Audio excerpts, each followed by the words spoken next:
Ayan guys, flex ko na po sa inyo. Share ko sa inyo ngayon. Ayan na po yung bugso. Kanina, malayo. Ngayon, ito na po sa atin ay ingat po, mag-ingat. May hangin pa po yan. Ito paano. Ayan o, malakas po hangin sa baba.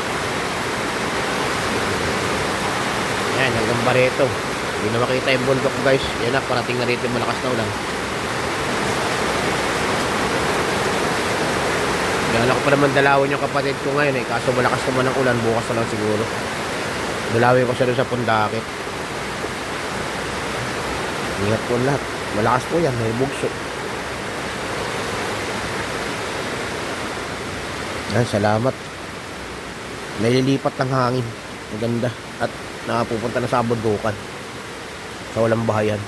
Yung mga halaman na lang. Pero ito guys, malakas to. Tatamat to hanggang Olonga po. Papunta naman ng Bataan yan. Sa may kaliwa ko, pabataan yan. Papunta sa SBMA. Hindi, so lakas oh. Talagang walang humpay. Kung 2 araw na walang ulan na may signal, ayan. Ulan na ngayon lang to nag-uulanan ng malalakas pati kagabi. Kung kailan may pasok yan, ulan ang ulan niya sigurado. Ay nako, yan po, tumitigil. Maya maya babalik po yan. Kaya yung mga bibili ng ulam o kung ano man, magbota, magdala ng payong, kapote, sombrero. Yan, tayo bababatin naman po, bibili tayo ng pisda. Bye bye po muna sa inyo lahat guys. Habang may ng ulan guys, tayo nagsaing naman na. Tulog yung aking mga pamilya. Kasi nga po yung walang ilaw magdamag. Gumawa lang ako ng lampara o gasera, sulo. Yan po, para kami may ilaw. Bili ako ng gas kahapon.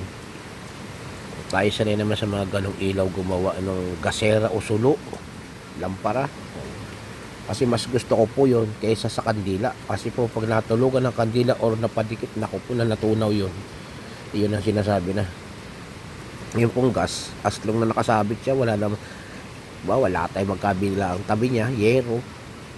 Hanggang sa matayo na lang ang gas ng safety ka. Yung kandila, hanap mo ng magandang patungan. Pag nadikit sa kung ano, dingding man yung ano. Naku, ingat po tayo lahat pag gumagamit ng kandila. Ano po? Kailangan may lalagyan siya. Pag natunaw, doon siya lang sa loob ng bote o baso. Huwag po tayo kung saan tinitirik natin. Okay, marami pong salamat. Yan na, may hangin na naman po.